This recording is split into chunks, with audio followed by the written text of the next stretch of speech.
क्या कोई इंसान किसी से इतना प्यार कर सकता है कि वो भगवान को चुनौती दे दे और खुद को एक कभी न खत्म होने वाले अंधेरे के हवाले कर दे?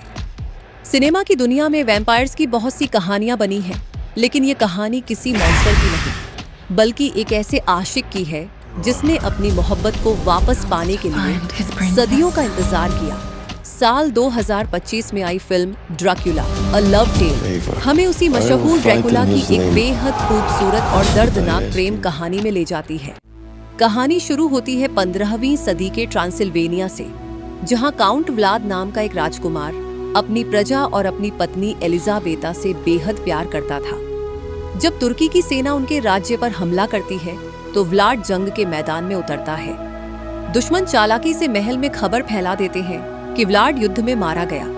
इस सदमे को एलिजाबेता बर्दाश्त नहीं कर पाती और महल की खिड़की से नीचे उबलती नदी में कूदकर अपनी जान दे देती है। जब व्लाड जंग जीतकर वापस आता है तो अपनी पत्नी की लाश देखकर उसका दिल टूट जाता है। पादरी कहते हैं कि आत्महत्या करने की वजह से एलिजाबेता की आत्मा को कभी स्वर्ग नहीं मिलेगा। इस बात से गुस्सा होकर व्लाद चर्च के पवित्र क्रॉस पर अपनी तलवार दे मारता है। क्रॉस से खून बहने लगता है और व्लाड भगवान को शाप देकर हमेशा के लिए एक वैम्पायर यानी ड्रैकुला बन जाता है। वक्त बीतता है और 400 साल का लंबा अरसा गुजर जाता है। अब साल है 1897 और जगह है चमकता हुआ लंदन। यहाँ हमारी मुलाकात होती है जॉनथन हार्कर नाम के एक सीधे साधे नौजवान वकील से। जॉनथन को ट्रांसिल्वेनिया में रहने वाले एक रईस काउंट ड्रैकुला का केस मिलता है, जो लंदन में कुछ जमीनें खरीदना चाहता है। जोनाथन जब ड्रैकुला के उस विशाल और डरावने किले में पहुंचता है तो उसे वहां सब कुछ बहुत अजीब लगता है। वहां कोई नौकर नहीं था और काउंट ड्रैकुला सिर्फ रात के वक्त उससे मिलने आता था। एक रात कागजात पर दस्तखत करते वक्त ड्रैकुला की नजर जोनाथन के लॉकेट पर पड़ती है, जिसमें उसकी मंगेतर मीना मूर की तस्वीर थी। मीना का चेहरा देखकर ड्रैकुला के पैरों तले जमीन खिसक जाती है। वो हूबहू उसकी 400 साल पहले मर चुकी पत्नी एलिजाबेता थी। ड्रैकुला को यकीन हो जाता है कि उसकी मोहब्बत ने दोबारा जन्म लिया है। वो जोनाथन को अपने किले में 3 अजीब और खूंखार वैम्पायर औरतों के बीच कैद कर देता है और खुद अपनी शक्तियों का इस्तेमाल करके एक जवान हैंडसम राजकुमार का रूप लेकर लंदन के लिए रवाना हो जाता है। लंदन पहुंचते ही ड्रैकुला का एक बिल्कुल नया और सम्मोहक रूप सामने आता है। वो अपनी पुरानी बूढ़ी खाल को छोड़कर एक बेहद आकर्षक और रईस विदेशी राजकुमार प्रिंस व्लाड के रूप में समाज में एंट्री लेता है। एक शाम जब मीना अपनी सहेली लूसी के साथ घूम रही होती है तो अचानक उसकी मुलाकात प्रिंस व्लाड से होती है। ड्रैकुला को सामने देखकर मीना के दिल में एक अजीब सी हलचल होती है, जैसे वो इस इंसान को सदियों से जानती हो। ड्रैकुला अपनी बातों के जादू से मीना को अपने करीब लाने लगता है, लेकिन अपनी इस इंसानी शक्ल और ताकत को बनाए रखने के लिए ड्रैकुला को इंसानी खून की जरूरत थी। वो रात के अंधेरे में मीना की खूबसूरत और चंचल सहेली लूसी को अपना शिकार बनाना शुरू कर देता है। वो हर रात लूसी के कमरे में एक साए की तरह आता है और उसका खून पीता है। धीरे धीरे लूसी बहुत बीमार होने लगती है और डॉक्टरों के पास उसकी इस रहस्यमयी बीमारी का कोई इलाज नहीं होता। जब लूसी की हालत बहुत ज्यादा बिगड़ जाती है तो उसके घरवाले और उसका मंगेतर दुनिया के सबसे मशहूर साइंटिस्ट और प्रोफेसर वॉन हेल्सिंग को बुलावा भेजते हैं। वॉन हेल्सिंग प्राचीन इतिहास और बुरी ताकतों के बारे में बहुत कुछ जानता था। जैसे ही वैन हेल्सिंग लूसी के गले पर वो छोटे और गहरे दांतों के निशान देखता है, उसके चेहरे का रंग उड़ जाता है। वो समझ जाता है कि लंदन की सड़कों पर कोई मामूली कातिल नहीं, बल्कि खुद अंधेरे का राजा ड्रैकुला घूम रहा है। वो पूरे कमरे में लहसुन के फूल टांग देता है और पवित्र पानी का इस्तेमाल करता है, लेकिन ड्रैकुला का जादू बहुत मजबूत था। उसी रात लूसी की मौत हो जाती है, लेकिन कहानी यहाँ खत्म नहीं होती। दफनाने के कुछ दिनों बाद लूसी अपनी कब्र से एक डरावनी खून की प्यासी वैम्पायर बनकर बाहर निकलती है। वैन हेल्सिंग और उसके साथी रात के अंधेरे में कब्रिस्तान जाते हैं और एक लकड़ी का खूंटा लूसी के सीने में घोंपकर उसकी भटकती आत्मा को हमेशा के लिए शांत कर देते हैं। इस घटना से पूरे लंदन में ड्रैकुला का खौफ फैल जाता है।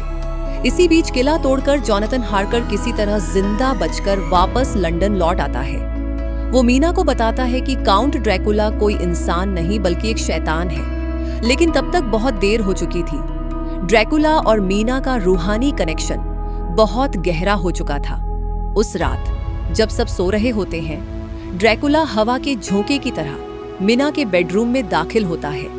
वो मीना को छूता है और उसे अपने पिछले जन्म यानी एलिजाबेथा की वो सारी यादें, वो महल, वो जंग और वो गहरा प्यार दिखाता है जो 400 साल पहले छूट गया था। मीना की आंखों से आंसू बहने लगते हैं। उसे एहसास होता है कि उसका मंगेतर जॉनथन तो सिर्फ इस जन्म का साथी है, लेकिन ये इंसान उसके लिए मौत को भी पार करके आया है। मीना खुद को ड्रैकुला के हवाले कर देती है। ड्रैकुला अपनी कलाई पर एक कट लगाता है और मीना उसका खून पी लेती है। इस खून के रिश्ते से मीना धीरे धीरे एक वैम्पायर में बदलने लगती है, जिससे वो ड्रैकुला के दिमाग की हर बात को सुन सकती थी। जब वैन हेल्सिंग को पता चलता है कि मीना भी उस शाप का हिस्सा बन चुकी है, तो वो समझ जाता है कि ड्रैकुला को लंदन में मारना मुश्किल है, क्योंकि वो कहीं भी छिप सकता है। ड्रैकुला मीना को लेकर एक पानी के जहाज से वापस अपने देश ट्रांसिल्वेनिया की तरफ भागने लगता है, जहां उसकी शक्तियां सबसे ज्यादा मजबूत थीं।